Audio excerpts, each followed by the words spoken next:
Bismillahirrahmanirrahim. Assalamualaikum warahmatullahi wabarakatuh. Perkenalkan, nama saya Salsabila Gifani dengan NPM 2021 015208 dari kelas Y6B. Pada kesempatan saya kali ini saya akan memaparkan tugas penulisan ilmiah tentang judul penelitian yang akan saya ambil dalam semester 7. Judulnya yaitu peranan layanan bimbingan konseling dalam peningkatan prestasi akademik siswa di SMK Insan dari Depok.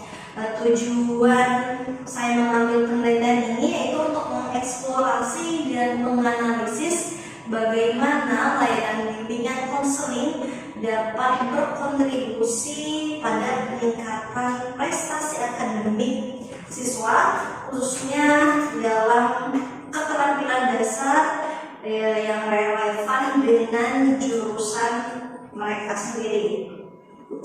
Alasan saya mengambil penelitian ini yaitu sangat penting dilakukan karena selama masa magang siswa di tempat saya mengamati bahwa beberapa siswa SMK khususnya yang berada di jurusan administrasi perkantoran belum terlalu menguasai keterampilan dasar khususnya seperti menyimpan file di Excel, dalam format Excel dan keterampilan administratif lainnya.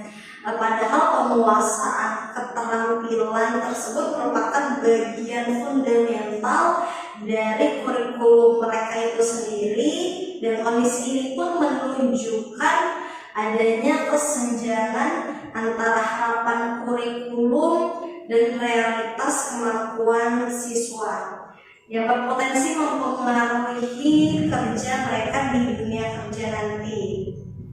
Oleh karena itu, perlu dilakukan penelitian untuk memahami peranan bimbingan konseling dalam membantu siswa mengatasi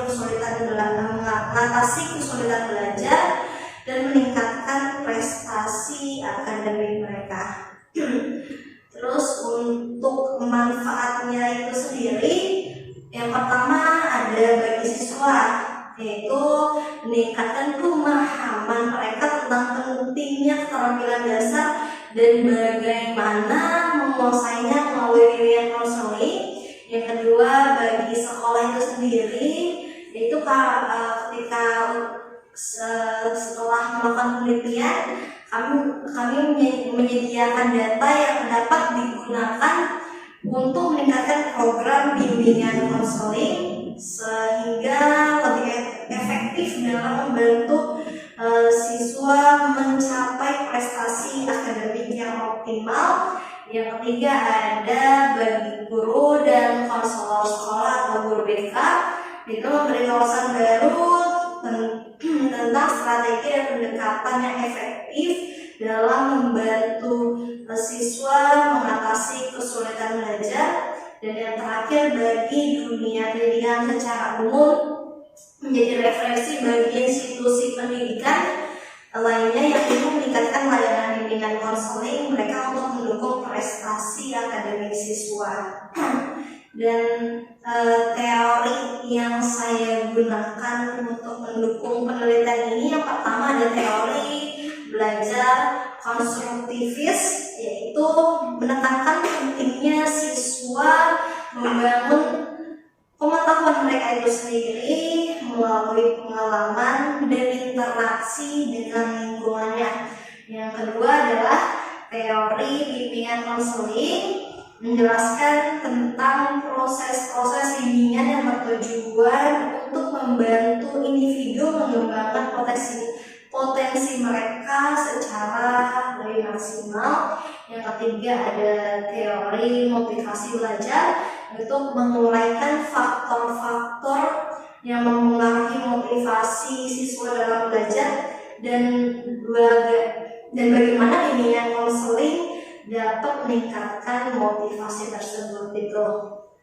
Dan yang ketiga adalah teori keterampilan hidup atau life skills, menyoroti pentingnya keterampilan hidup dalam konteks pendidikan dan bagaimana bimbingan konseling dapat membantu siswa mengembangkan keterampilan.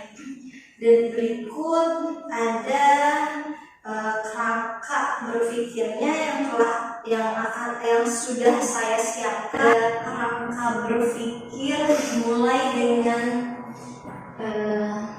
identifikasi masalah, yaitu rendahnya penguasaan keterampilan dasar oleh siswa jurusan administrasi perkantoran di SMK Madani. Kemudian penelitian akan menganalisis faktor-faktor yang mempengaruhi prestasi belajar siswa dengan fokus pada peranan bimbingan konseling.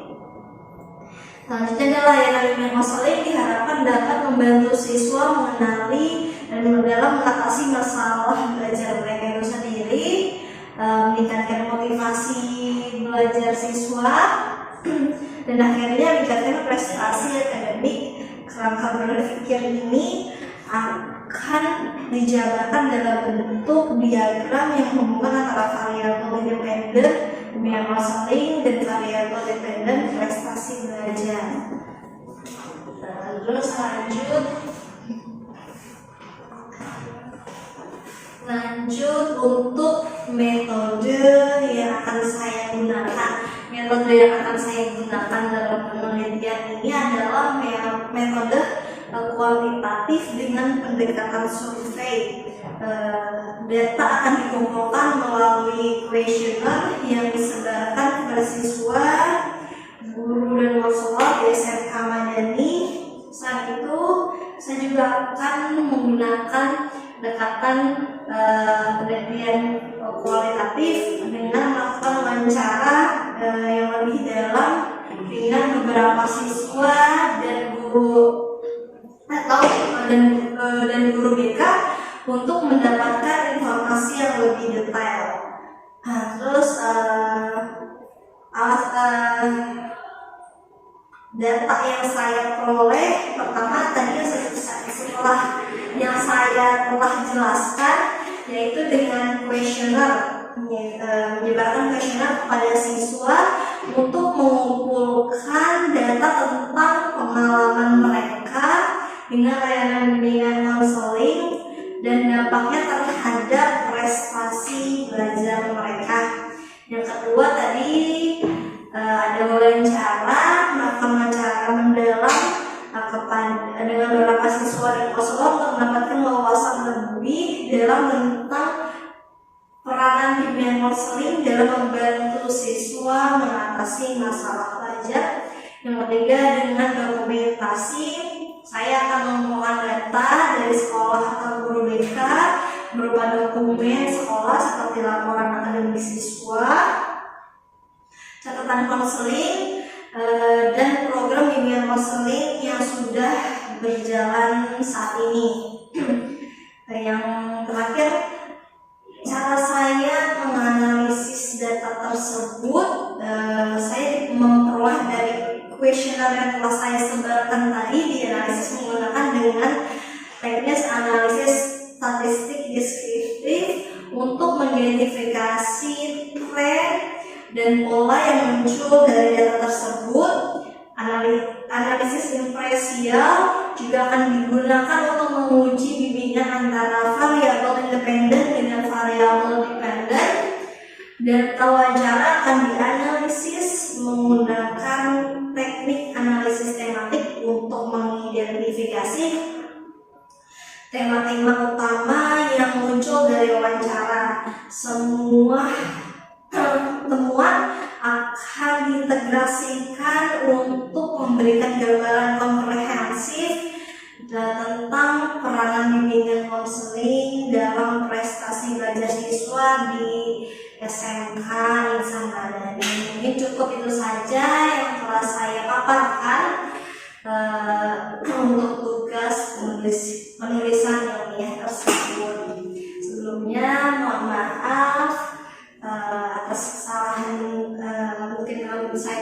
yang disengaja maupun tidak sengaja. Wassalamualaikum warahmatullahi wabarakatuh.